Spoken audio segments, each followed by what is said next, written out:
All right, Alexander, we have a big week ahead. On Tuesday, we have the Georgia Senate runoff. Who knows when those votes will be tallied, and we'll know what's going on there.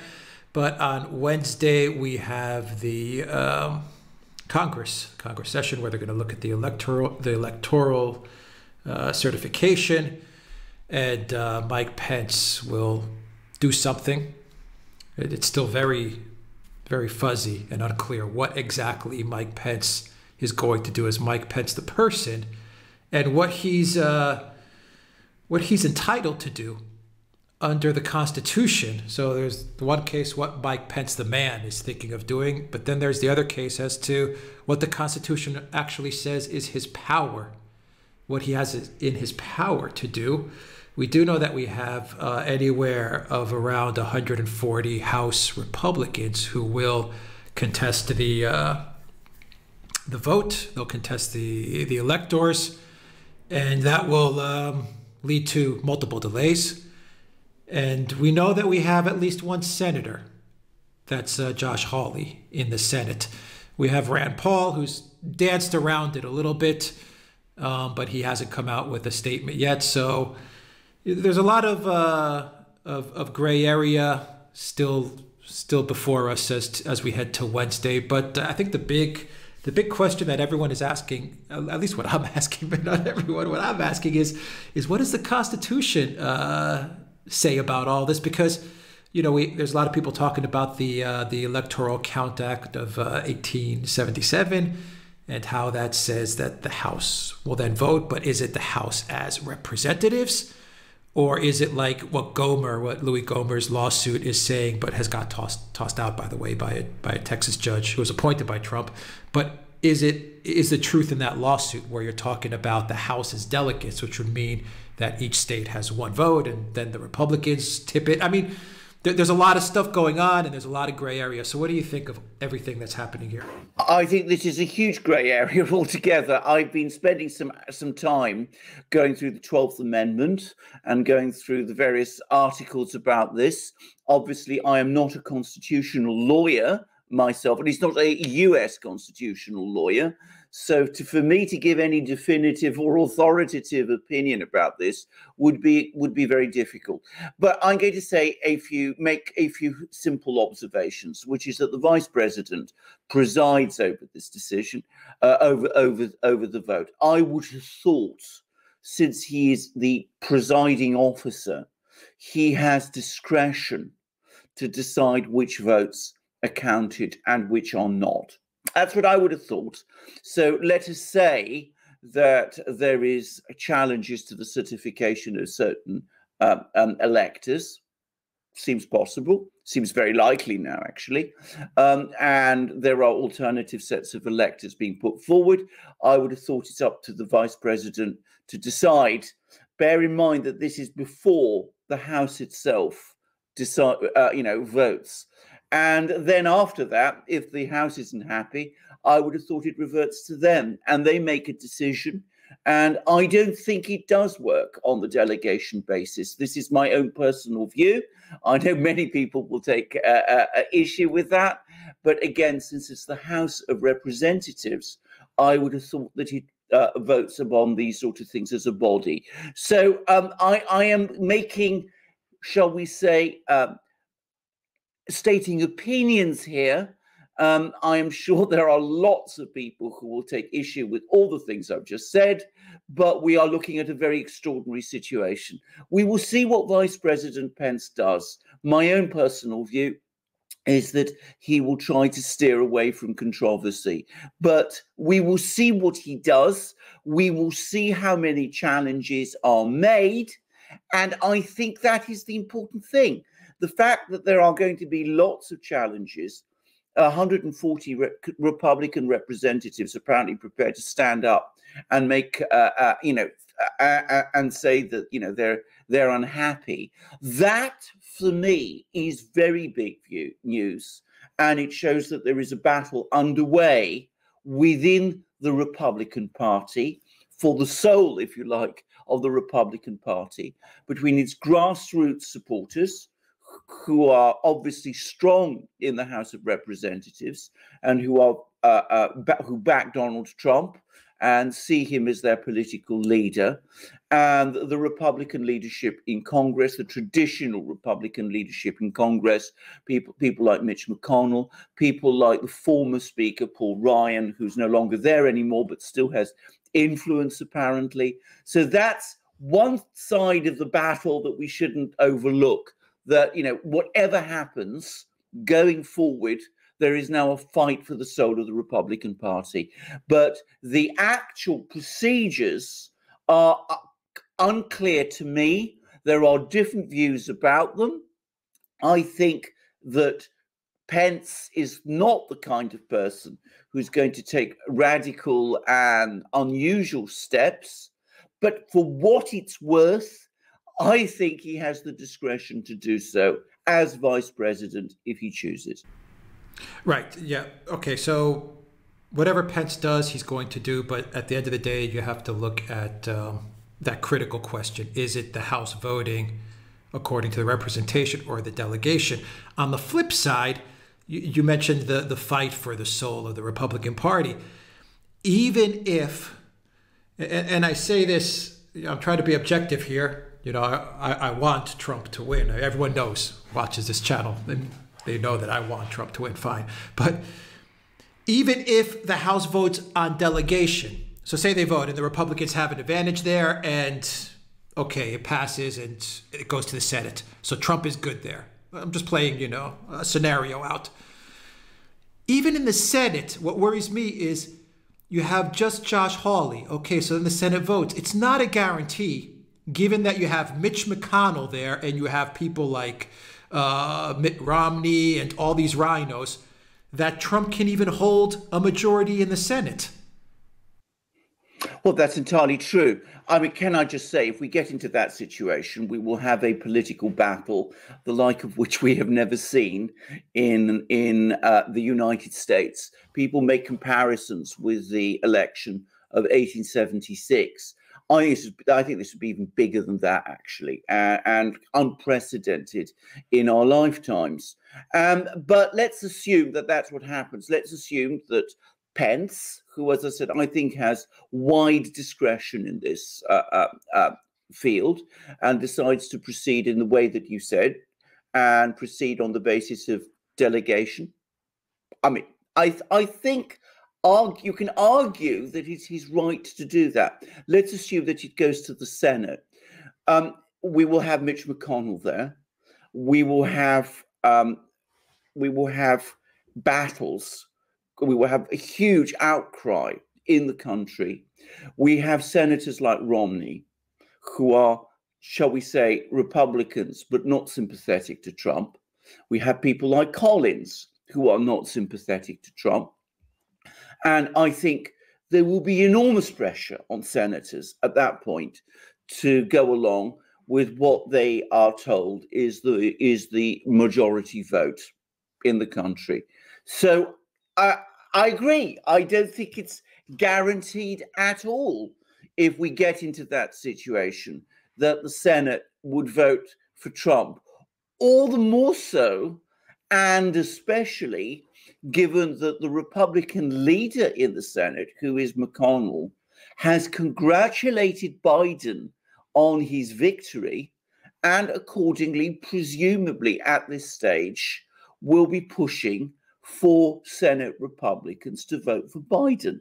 So we would be in a completely unprecedented situation, and I'm not sure how it would turn out at all, but we will see.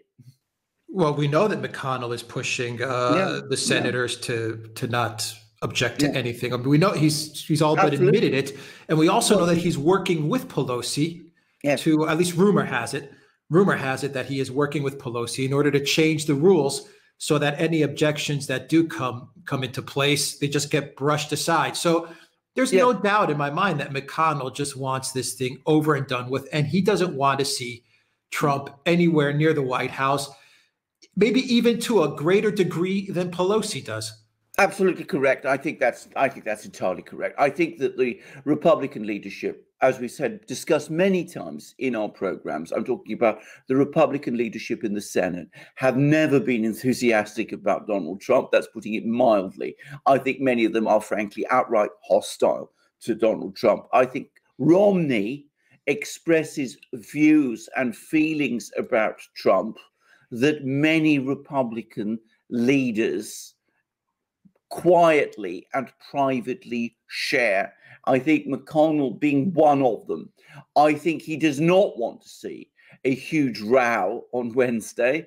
I think he wants what he would describe as an orderly process whereby at the end of it, Joe Biden is formally elected president of the United States, future president of the United States, by the Electoral College, and the results are certified by the House and approved by the Senate. I think that's what he intends, and that's what he's going to, and that is what he's working towards. The interesting fact is that he is struggling to assert his authority over House Republicans, and even, it seems, at least one senator is now rebelling against him. And that is a very important political fact. It shows that grassroots feeling within the Republican Party is starting to move against him. And we will see what he tries to do in response to that. He is undoubtedly a very experienced politician, but he is a politician who is at his most skilled working behind the scenes, if you like, backstairs within Congress. He knows how to engage in wire pulling and things of that kind. I don't think he's ever had to deal with a popular electoral force in the form that the Trump movement is taking. I think that has him baffled, and he's struggling to know what to do about it. All right, so we'll wrap it up here with this thought, and you can elaborate on this thought that I'm gonna throw at you.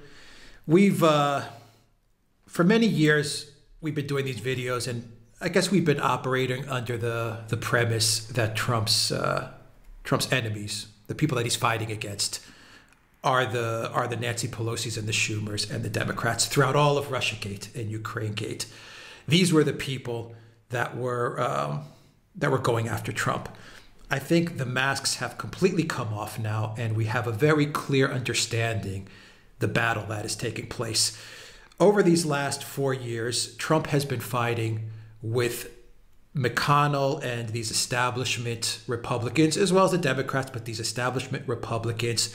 We saw that in Russiagate because it was the Republicans, the Grahams, the McConnells, the Romneys, that knew exactly that the Steele dossier was a complete hoax, but yet insisted on a Mueller special counsel and threatened Trump with impeachment if he dared fire Mueller. We saw that during Ukrainegate, when Barr did nothing with regards to Hunter Biden's laptop, even though he had it in his possession for the better part of a year and a half.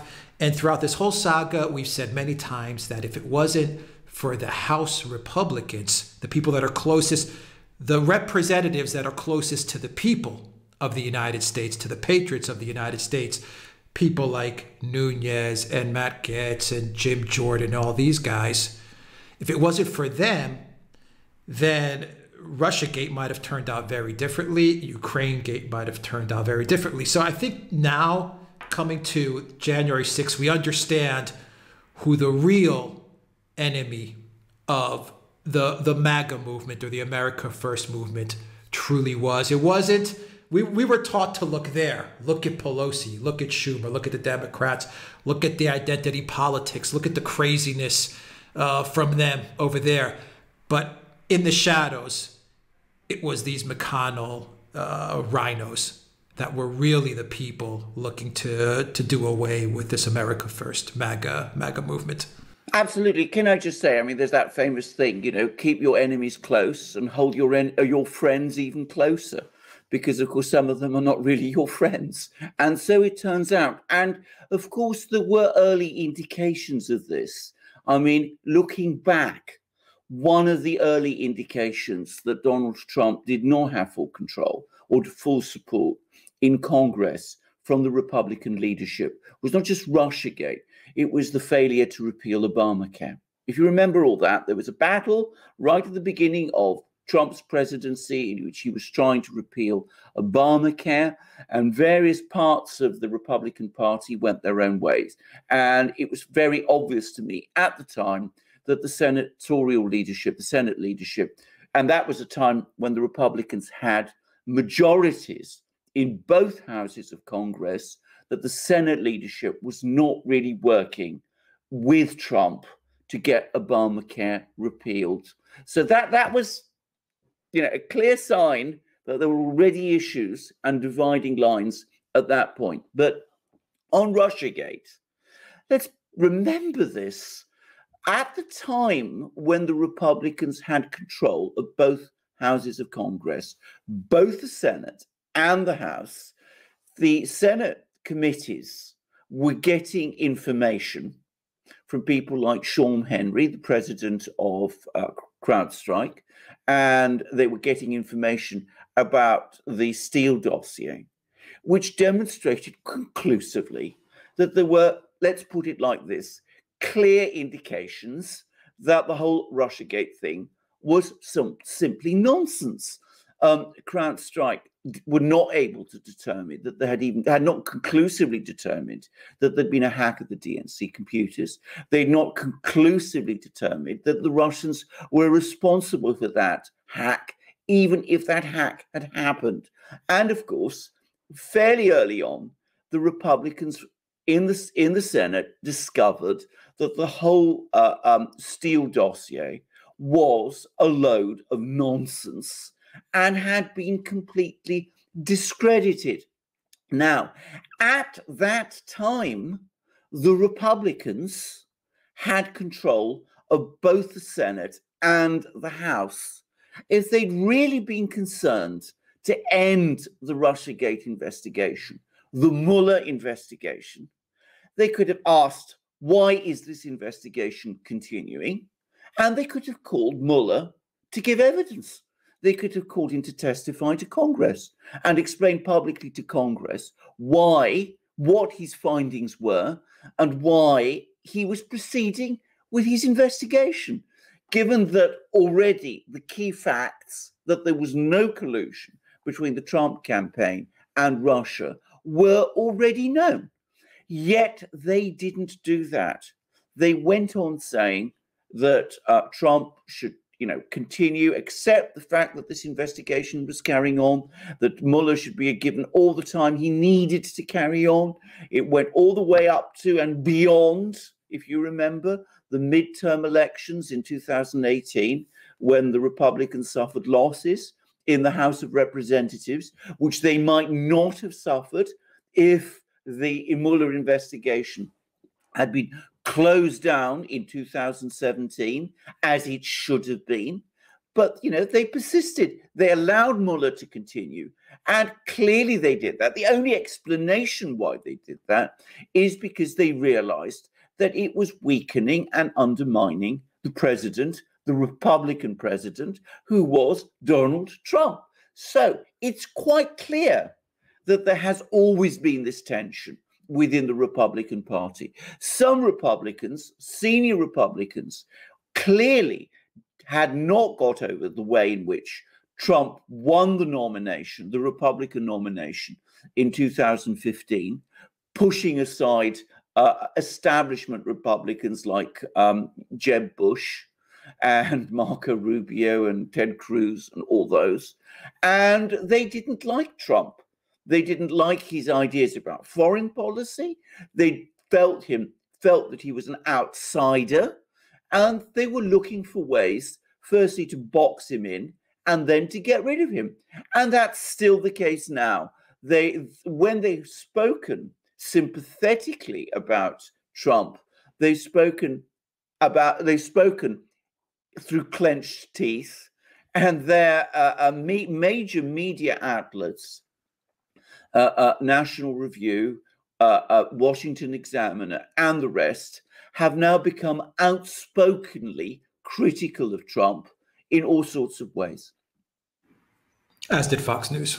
As did Fox News, exactly. So this is what we need to understand. Clearly, there is a battle underway now within the Republican Party. I have to say, if it's true that 140 House Republicans are going to rebel, it's clearly the Trump side which is winning this war. But it is a war nonetheless. It is far from over. McConnell has many, obviously many levers he can pull. But as I said, I don't think he really understands how to deal with the mass movement of the sort that Donald Trump embodies and represents. That is something completely outside his experience.